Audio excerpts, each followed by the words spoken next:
Bismillahirrahmanirrahim. Binniyati liridha'illah wa li khusyuli syafa'ati Rasulillah sallallahu alaihi wa alihi wasallam wa li qadha'i hawaijina wa hawaijikum min hawaijid dunya wal akhirah wa li futuhi qulubina wa qulubikum ولفتوح قلوب جميع أولادنا ذرياتنا وأزواجنا وتلاميذنا وتلميذاتنا وجماعاتنا فتوح العارفين فتوح العلماء العاملين الصالحين وعلى ما نووا السلفون الصالحون وإلى حضرة النبي المصطفى سيدنا ومولانا محمد صلى الله عليه وسلم وعلى آله وأصحابه أجمعين جميع مشايخنا مشايخنا الأحياء منهم والأموات خاصة إلى حضرة مجيج علي جهدي مجيج عبد الحميد مجيج نور إحسان مجيج عبد الكريم مجيج مرزوق دعلا مجيج محروس علي مجيج جوهري مجيج صالح محمد معصوم جوهري مجيج أحمد إدريس مرزوقي مجيج من يحيى محروس مجيج عبد العزيز مرزوق مجيج ميمون جبير Bagi Ahmad Habibullah Zaini, bagi Muhammad Makhlub Bastul Billi, bagi Muhammad Arwani Amin, bagi Syarani Ahmadi ila hadrati jami' mu'allimin kutubil lati ta'allamnaha wa 'allamnaha khususan Sayyidi Syambi Abdullah Muhammad bin Abdullah bin Malik al-Andalusi ila hadrati Sayyidi Syekh Muhammad bin Muhammad Syambi wa Sayyidi Syambi Abdullah Muhammad bin Qasim Asy-Syafi'i Sayyidi Imam Muhammad bin Idris Asy-Syafi'i ila hadrati Sayyidi Syambi Zakaria Yahya bin Syarafin Nawawi Sayyidi Syekh Muhammad bin Abdul Wahhab Sya'rani ila hadrati Sayyidi Syekh Nasir bin Muhammad bin Ibrahim Abdullah Samarqandi rahimahumullah wa ajarakumullah. Al-Fatihah. Bismillahirrahmanirrahim. Alhamdulillahi rabbil alamin. Ar-Rahmanir Rahim. Maliki yaumiddin. Iyyaka na'budu wa iyyaka nasta'in. Ihdinas siratal mustaqim. صراط الذين أنعمت عليهم غير المغضوب عليهم ولا الضالين رب اغفر لي ولوالدي وللمؤمنين آمين. إن الحمد لله صلاة وسلاما على رسول الله سيدنا ومولانا محمد بن عبد الله وعلى آله وأصحابه ومن تبع هداه وسنته من يومنا هذا إلى يوم القيامة. سبحانك لا علم لنا إلا ما علمتنا إنك أنت العليم الحكيم. رب اشرح لي صدري ويسر لي أمري wahlul 'uqdatam min lisani yafqahu qawli amin amma ba'd.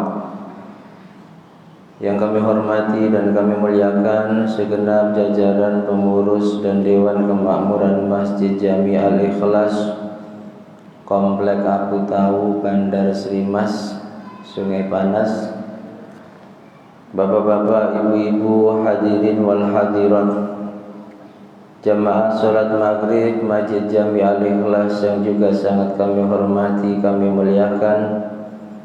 Mudah-mudahan dengan berkah istiqomahnya kita hadir di tempat dan majlis yang sangat mulia ini benar-benar menjadi sababiyah kita semua, anak keturunan kita, senantiasa dilimpahi ridha, rahmat dan ampunannya Allah Subhanahu wa ta'ala, dimuliakan, diselamatkan dan dibahagiakan dunia sampai akhiratnya. Amin amin Allahumma amin. Mari kita lanjutkan kajian rutin kita, kajian kitab Tanbihul Ghafilin karya beliau Asy-Syaikh Nasr bin Muhammad bin Ibrahim Abu Lais As-Samarqandi. Bismillahirrahmanirrahim. Qala al-mu'allif rahimahullahu ta'ala wa nafa'ana bihi wa bi ulumihi wa bi asrarihi wa bi anwarihi fid dharain amin. Wa qala ba'dul hukama yahtajul amal arba'ata asya hatta yuslama. Beliau Syekh Abu Lais As-Samarqandi mengatakan qala ba'dul hukama, sebagian ulama-ulama ahli hikmah ini mengatakan amal itu kalau ingin benar-benar diterima oleh Allah Subhanahu wa taala membutuhkan 4 perkara. Apa 4 perkara tersebut? Yang pertama, awwaluha al-ilmu qabla bad'ih. Sebelum kita memulai melakukan sebuah amal, sebuah kesalehan, sebuah ibadah, maka al-ilmu, kita harus tahu ilmunya. Ini yang pertama. Karena ketika amal ibadah itu dilakukan tanpa dasar ilmu, ulama sepakat amal yang dilakukan tanpa dasar ilmu menjadi amal yang tidak diterima oleh Allah, menjadi amal yang tertolak di sisi Allah. Beliau Al-Imam Ibnu Ruslan ini dalam sebuah karyanya Nazm Zubat mengatakan wa kullu man bi ghairi ilmin ya'malu. Setiap orang yang melakukan amal tanpa dasar ilmu, dia sholat tanpa dasar ilmu, tak pernah mau belajar tentang sholat, dia wudu juga tanpa dasar ilmu, puasa, zakat, haji dan ibadah-ibadah lainnya dikerjakannya tanpa dasar ilmu, hanya ikut-ikutan, hanya melihat orang yang melakukan ibadah-ibadah tersebut dari kejauhan tanpa mau mempelajari syarat-syaratnya, rukun-rukunnya dan perkara-perkara yang terkait dengan ibadah-ibadah tersebut. Ini sepakat ulama. Amaluhu ma'dudatun la tuqbalu mardudatun la tuqbalu. Amal ibadah yang tanpa didasari ilmu akan tertolak di sisi Allah, menjadi amal yang tidak diterima. Oleh karena itulah 15 abad yang lalu Baginda Nabi Muhammad sallallahu alaihi wasallam telah berpesan kepada kita semua. Apa pesan beliau? Innakum asbahtum fi zamanin. Wahai para sahabat, sungguh kalian semua itu hidup di zaman kathirin fuqaha'uhu qalilin khutba'uhu wa qurra'uhu, kathirin mu'tuhu qalilin sa'iluhu, wal amalu fihi khairun minal ilm.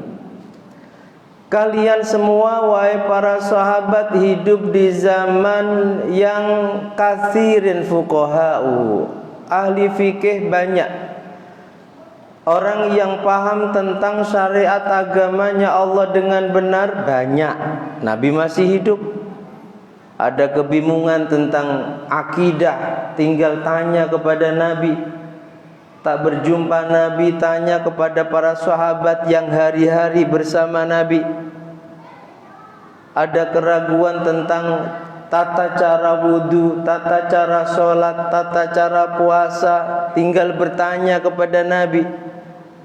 Katsirin fuqaha'uhu, Qalilin qurra'uhu wa khutoba'uhu, dan sedikit orang yang ahli baca Quran dengan lagu-lagu yang indah, sedikit di zaman Nabi.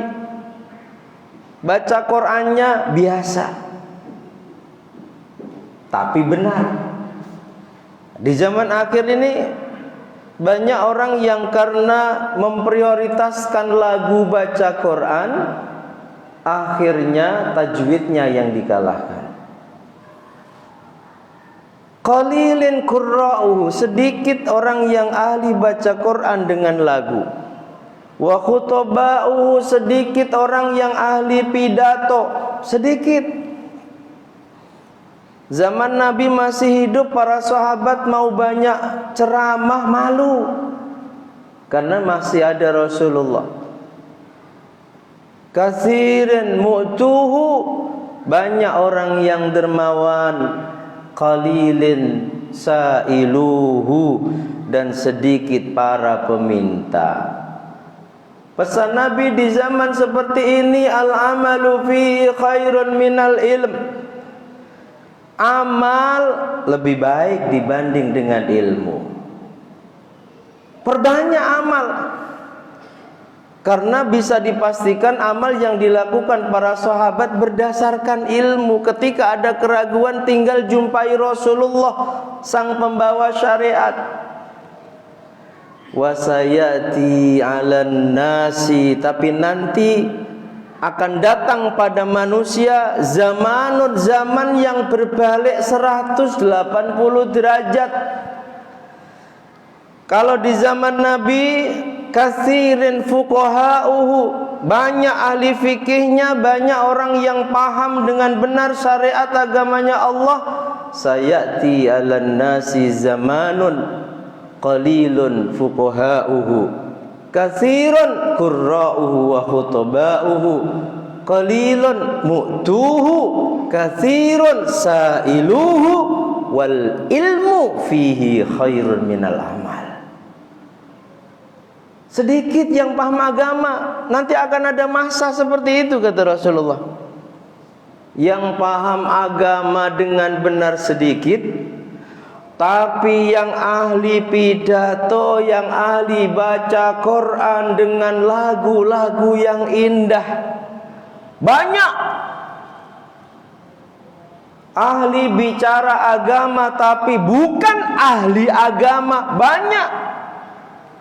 Apalagi sekarang ada perkuliahan khusus mengajarkan tentang cara berpidato, public speaking. Di Batam ini kan ada, diajarkan cara berpidato, cara berretorika di depan orang banyak.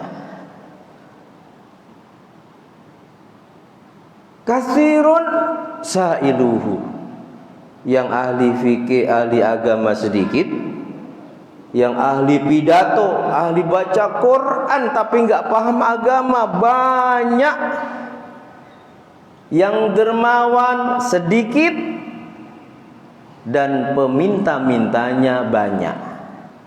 Kalau zaman sudah seperti itu, apa pesan Rasulullah? Wal ilmu fihi khairun minal amal. Ilmu lebih baik dibanding amal. Jangan sampai beramal tanpa kalian tahu ilmunya.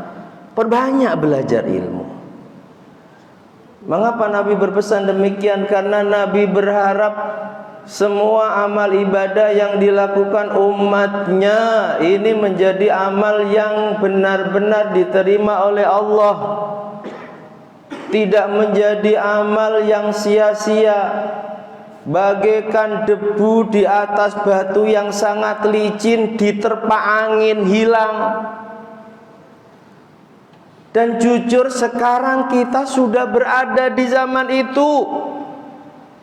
Yang paham agamanya Allah dengan benar semakin sedikit, tapi yang punya mimbar, punya jamaah, punya audien, pandai berretorika banyak. Meskipun dia bukan ahli agama, tapi pandai bicara agama. Yang baca Quran dengan lagu-lagu yang indah banyak. Dermawannya sedikit, peminta-mintanya banyak. Pesan Nabi, ketika kalian sudah berada di zaman yang seperti itu, ayo ilmu perbanyak. Jangan perbanyak amal. Karena sekali lagi amal tanpa dasar ilmu menjadi amal yang sia-sia. Makanya dalam kitab Tanbihul Ghafilin ini diterangkan 4 perkara. Ini harus ada pada amal kita kalau kita ingin amal kita diterima oleh Allah. Yang pertama, al-ilmu qabla bad'i, harus tahu ilmunya. Mau sholat harus belajar sholat. Sudah tua ustadz, belajar tak pandang usia. Belajar itu perintahnya minal mahdi ilal lahdi. Mulai kita masih di ayunan sampai kita sudah berada di liang lahat. Makanya amalia Ahlussunnah wal Jamaah itu diantaranya talqin, membimbing orang agar mengucapkan kalimah la ilaha illallah, mengucapkan bahwa Tuhannya Allah itu bukan hanya disunahkan sebelum seseorang meninggal. Meskipun sudah meninggal, ba'dal maut, setelah dikubur, ditimbun tanah, ini disunahkan talqin. Ada hadisnya. Kalau ada yang mengatakan itu bid'ah, tak ada dalilnya, harus ngaji lagi. Talqin ba'dal maut disunnahkan. Karena Rasul pernah melakukannya kepada salah seorang sahabatnya ketika sahabatnya meninggal setelah ditimbun, tidak langsung ditinggal pergi. Tapi Rasul mentalkin. Diajari nanti kalau ada malaikat mungkar nakir menemuimu, keduanya bertanya, fulan man rabbuka, siapa Tuhanmu? Jawab, Rabbi Allah, dan seterusnya. Jadi itu disunnahkan.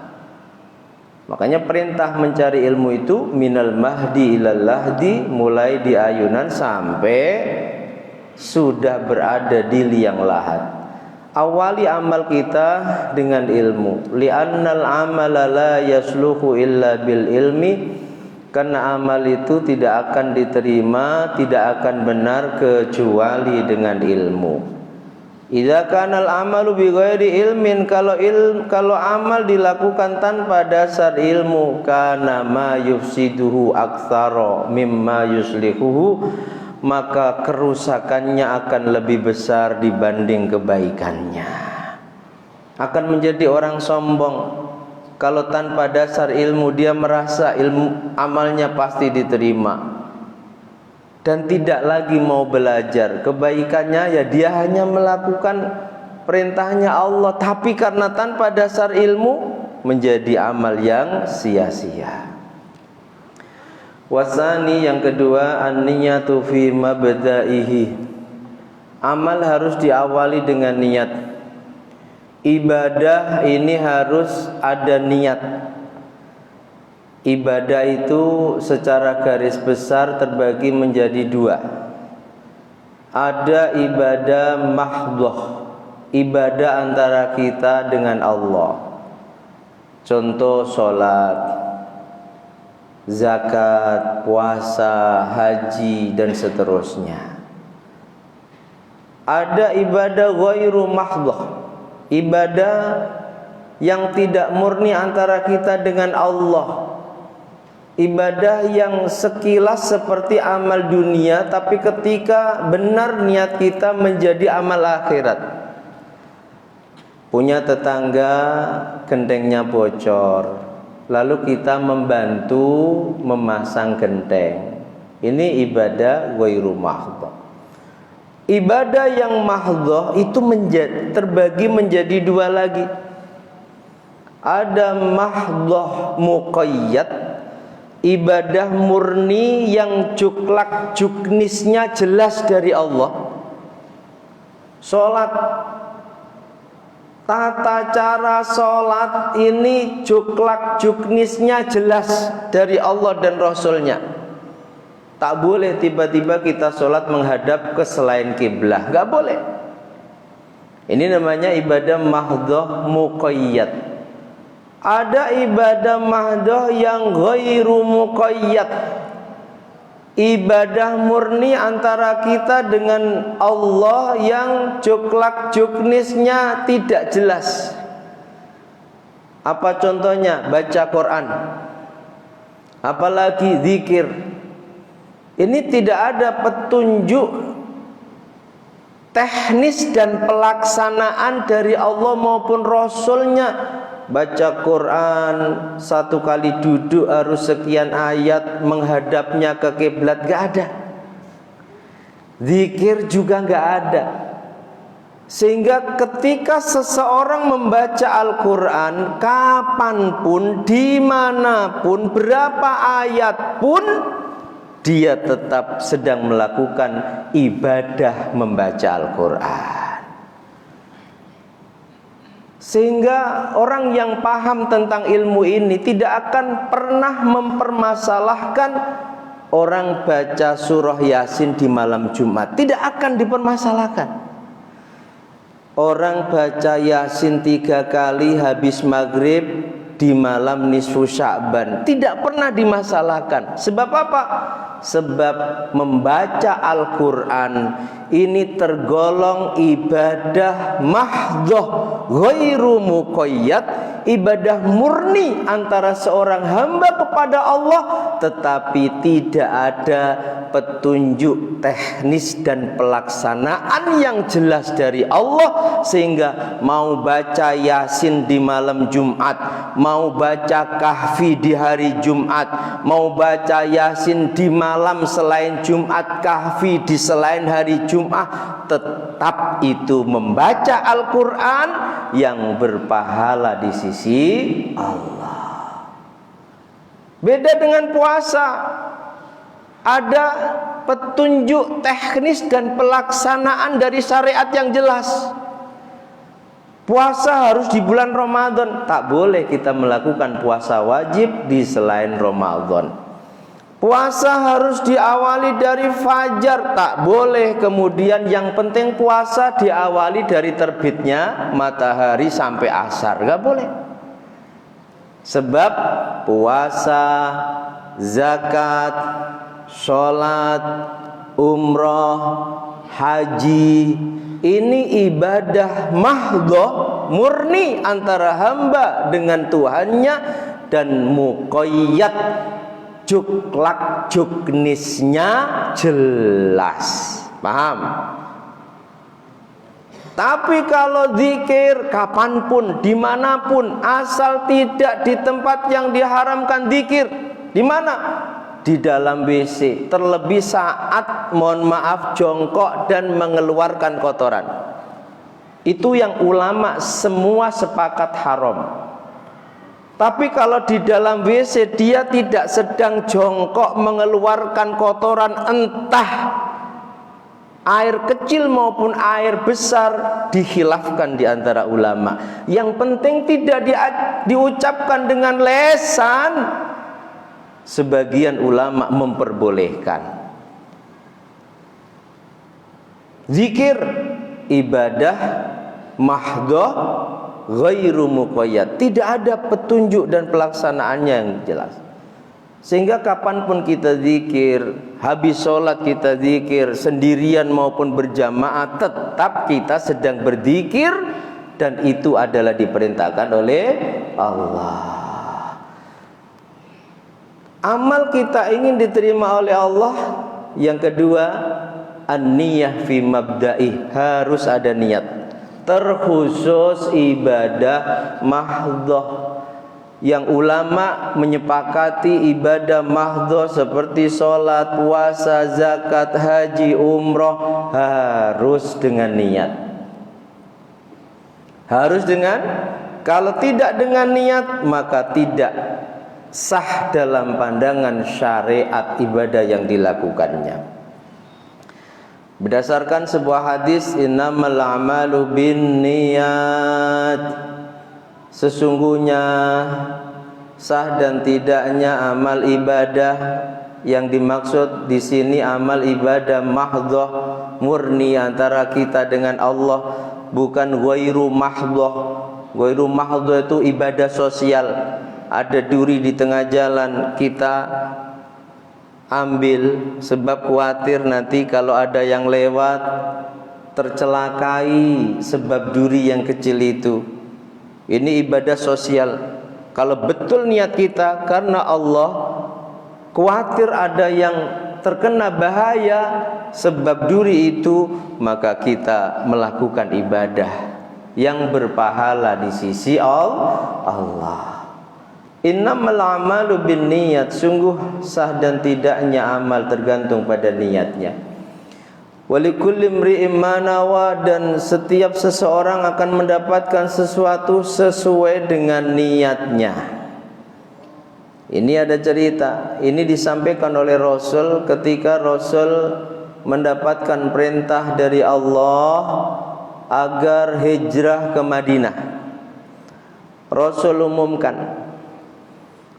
umumkan supaya para sahabat hijrah.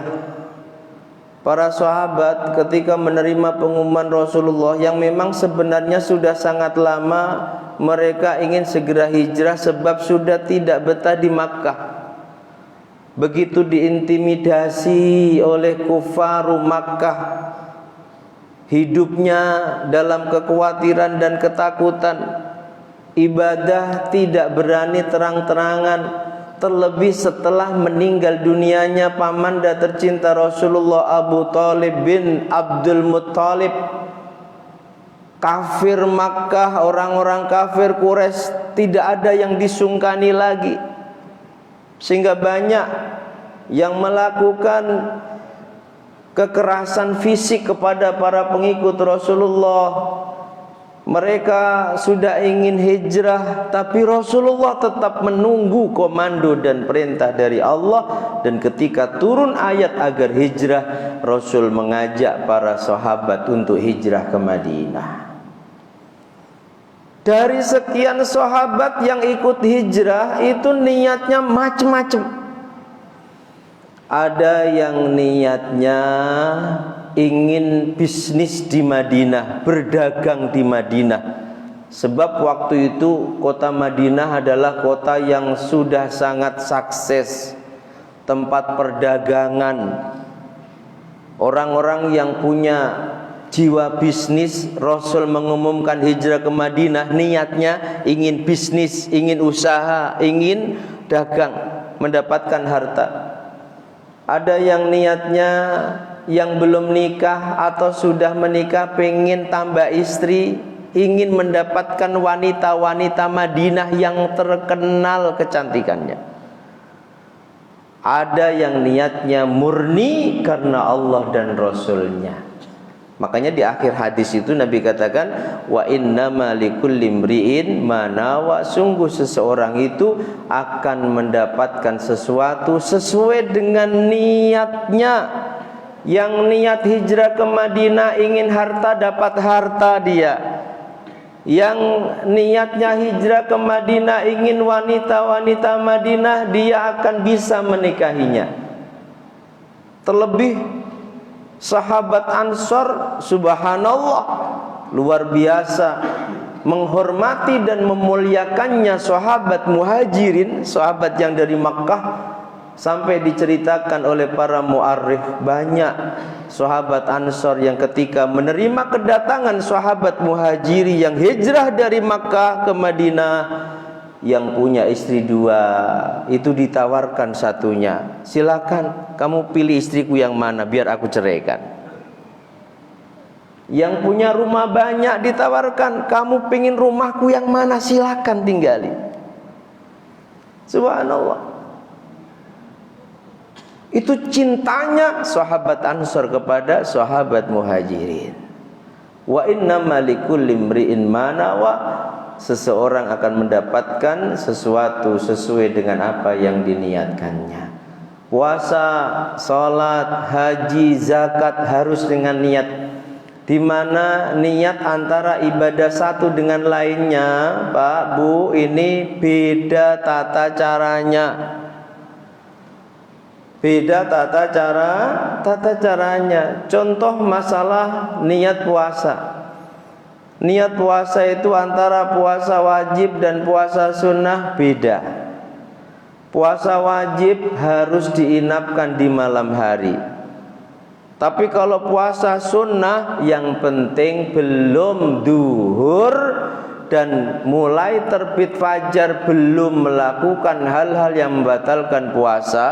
Jam 10 semisal hari Senin, tanya sarapan ke istrinya, istrinya menjawab gak ada sarapan, lalu dia mulai niat puasa jam 10, sah puasa Tapi kalau puasa wajib, baik Ramadan, baik puasa qadha maupun puasa nadar, maka harus diniatkan di malam hari. Kapan malam hari itu? Mulai maghrib sampai menjelang terbitnya fajar. Kalau orang puasa Ramadan kok niatnya di pagi hari, tak sah puasanya. Tapi dia wajib menahan diri dari perkara yang membatalkan puasa mulai terbit fajar sampai maghrib dalam rangka memuliakan bulan Ramadan. Ini kalau nggak tahu ilmunya, ya akhirnya dia dapat lapar, dia dapat dahaga, tapi puasanya nggak dianggap. Tata cara niat dalam sholat antara sholat wajib dan sholat sunnah juga beda. Kalau sholat wajib minimal 3 perkara ada dalam hati saat takbir. Apa 3 perkara itu? Yang pertama qasdul fi'li, menyengaja melakukan sholat. Kalau di bahasa Arab kan usolli, kalau bahasa Indonesia saya sholat. Itu harus ada dalam hati. Yang kedua fardhiyah, harus ada fardu, saya sholat fardu. Kalau ini sholat wajib. Yang ketiga ta'yin, harus sholatnya jelas. Contoh maghrib, dalam takbir di hati harus ada minimal saya sholat fardu maghrib, minimal. Kalau hanya saya sholat maghrib, tidak sah niat kita. Sebab apa? Fardiyahnya ditinggal. Lengkapnya saya sholat fardu maghrib 3 rakaat menghadap kiblat, menjadi makmum. Kalau makmum karena Allah. Tapi andaikan saya sholat fardu maghrib karena Allah, cukup. Kalau menjadi makmum harus makmuman. Kalau menjadi imam, niat menjadi imam hanya sunnah. Andaikan tadi yang mengimami maghrib, dia sengaja tidak niat menjadi imam, jamaah kita sah. Sholat imam dan makmum juga sah. Tapi imam mendapatkan pahala sholat sendiri. Jadi kalau niat imam sunnah, tapi niat menjadi makmum wajib. Kalau ada orang menjadi makmum awal hingga akhir sholat, mengikuti gerakan sholat orang di depannya, tapi tidak niat menjadi makmum, sholatnya nggak sah. Sholatnya nggak. Ini harus tahu ilmunya. Niat. Kalau niat dalam sholat sunnah cukup 2 minimal. Apa itu? Qasdul fi'li usolli. Yang kedua ta'yin. Saya sholat duha cukup. Sunnah, saya sholat sunnah duha, mengucapkan sunnah dalam hati, dalam rangka niat sholat kita, tidak wajib. Lengkapnya saya sholat sunnah duha 2 rakaat menghadap kiblat karena Allah. Harus ada niat. Ibadah mahdhah tanpa niat tidak sah, tidak akan menjadi ibadah yang diterima. Jangankan diterima, sah saja tidak. Dan bicara tentang niat, tata cara niat satu ibadah dengan ibadah yang lain ini berbeda-beda tata caranya. Ini. Jadi yang kedua harus dengan niat. Yang ketiga as-sabru fi wasatih. Harus sabar menjalankan ibadah itu. Apa arti sabar di sini? Yasbiru fihi hatta yu'adiyahu ala sukun wa tuma'ninah. Terus dilakukan sampai bisa merasakan kita membutuhkan ibadah, sampai bisa merasakan saat sholat sunnah, saat baca Quran kita merasa tenang. Dan itu perlu latihan. Tidak ujuk-ujuk langsung ibadah bisa tenang, itu tidak. Perlu latihan. Diawali ibadah itu menjadi beban yang luar biasa, sehingga sering tanpa sadar kita mengucapkan alhamdulillah sudah selesai sholat. Seakan-akan kita baru saja melepaskan beban yang sangat berat. Itu kan kita. Jadi seakan-akan kalau sudah selesai sholat pelong gitu. Seperti orang habis mengangkat beban berkuintal-kuintal lalu selesai, alhamdulillah sudah sholat. Berarti ibadah masih menjadi beban kita. Salah? Tidak. Nah, akan menjadi ibadah yang diterima oleh Allah ketika kita sudah bisa merasakan saat kita beribadah bukan beban bagi kita, tapi itu kebutuhan kita, sehingga tenang, tidak buru-buru. Kita kan masih buru-buru. Imam baca ayat kepanjangan saja dikomplain habis sholat. Ya, zikir doa kelamaan dikomplain. Berarti menunjukkan ibadah kita masih perlu dibenar, sehingga harus sabar. Terus paksakan, meskipun saat kita melakukan ibadah masih merasa ibadah itu beban kita. Kalau kita paksa, kita terus lakukan, maka kita akan membutuhkan ibadah tersebut, sehingga selesai melakukan ibadah rindu ibadah lainnya.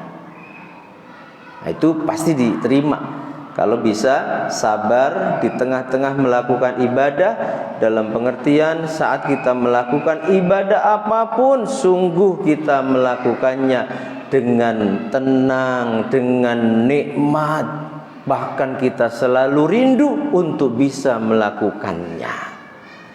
Ini yang ketiga. Yang keempat, al-ikhlas inda faragih. Ikhlaskan karena Allah dalam setiap melakukan ibadah.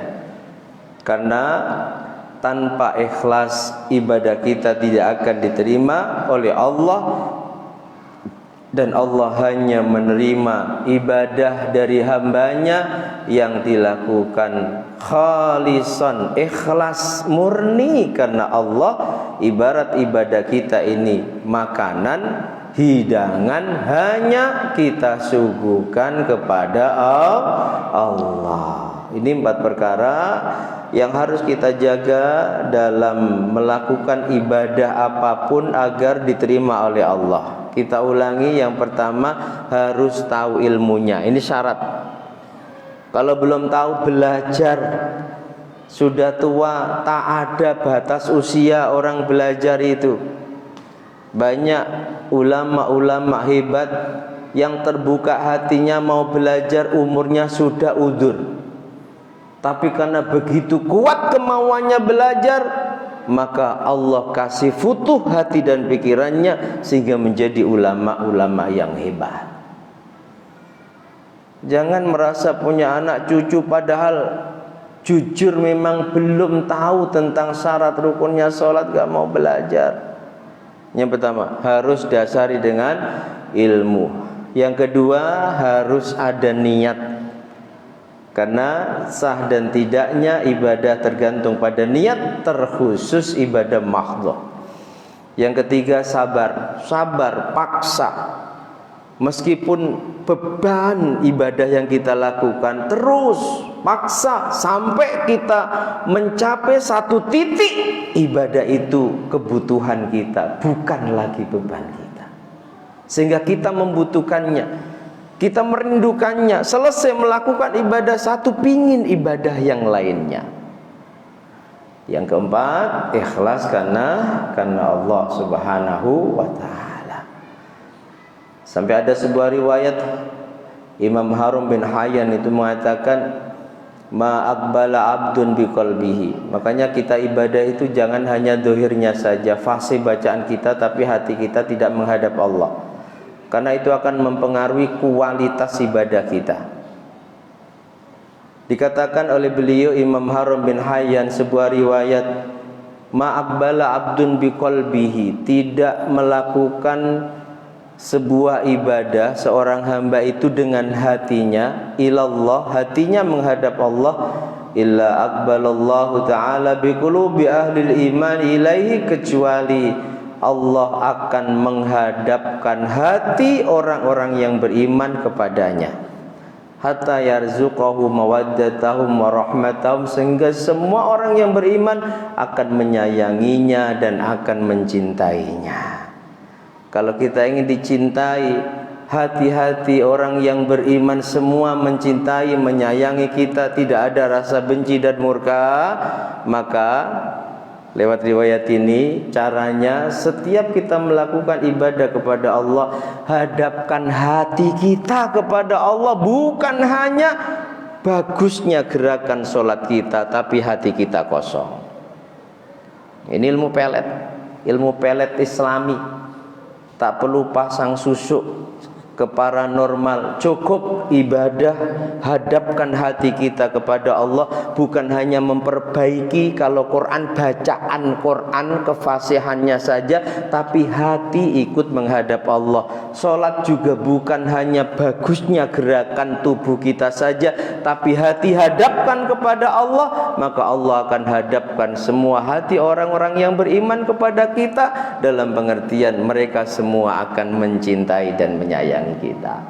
Amin Allahumma amin. Mudah-mudahan kita bisa mengamalkan, terkhusus yang bicara ini, mudah-mudahan bisa mengamalkan sehingga ibadah kita semua diterima oleh Allah Subhanahu wa ta'ala.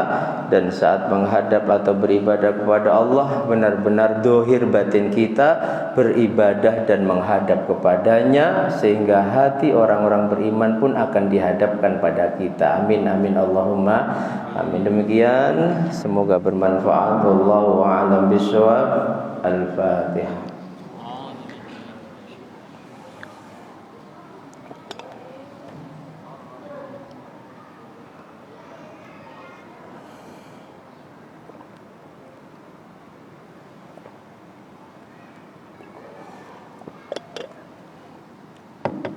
Ada pertanyaan?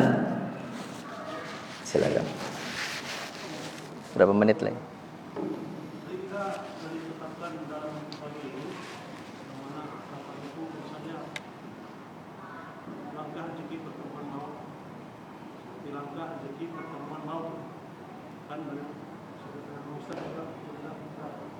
Ditetapkan masalah langkahnya, pertemuannya dengan ini itu mengodok rezeki sudah ditetapkan Pak.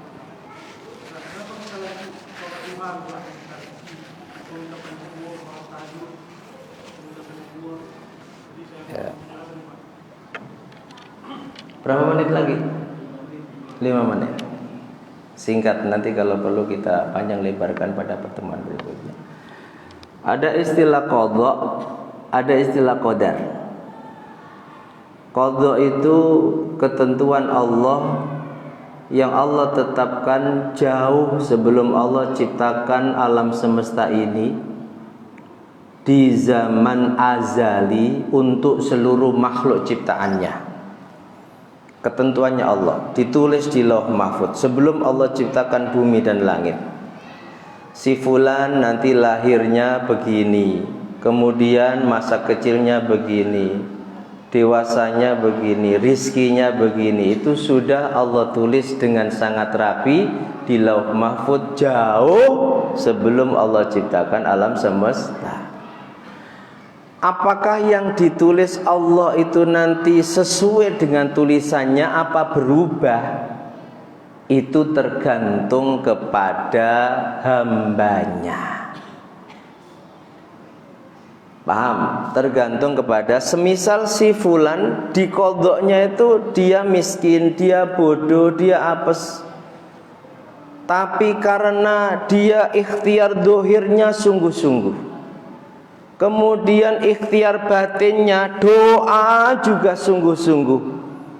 Dalam masalah rizki bukan hanya sekedar ikhtiar dohir, tapi dibarengi dengan sholat malam, dikuatkan dengan sholat duha, dikuatkan lagi dengan dzikir-dzikir yang mempunyai faidah lijalbir rizki, menarik rizki.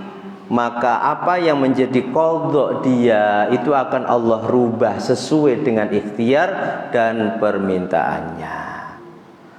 Kita harus ikhtiar. Paham? Nah, apa yang terjadi selama 1 tahun itu ditentukan oleh Allah di malam yang sangat mulia, yakni di malam Lailatul Qadar. Makanya dinamakan dengan Lailatul Qadar, malam penentuan nasibnya makhluk selama 1 tahun ke depan.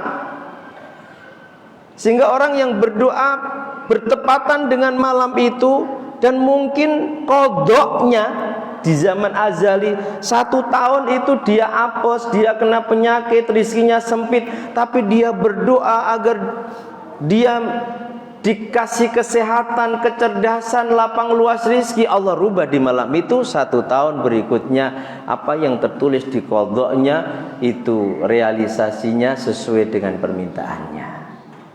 Paham? Kita wajib meyakini semua ini terjadi atas ketentuan Allah, tapi kita juga diperintahkan untuk ikhtiar. Makanya ada ulama ahli tauhid yang membagi qadha itu ada qadha mubrom, ada qadha mu'allaq. Qadha mubrom itu qadha yang sudah tidak bisa dirubah. Bodoh ya bodoh. Kamu mau belajar sampai 24 jam tiap hari, kalau memang qadha-mu bodoh ya bodoh. Ini mubrom. Ada yang mu'allaq, tergantung ikhtiar. Nah, kita akan tahu bahwa itu takdir kita setelah kita mati. Jangan kok di tengah ikhtiar karena belum berhasil, ya sudah takdir saya mungkin. Nggak boleh. Harus ikhtiar sampai mati. Kok memang masih miskin, berarti ini memang takdirnya miskin, meskipun seumur hidup ikhtiarnya maksimal.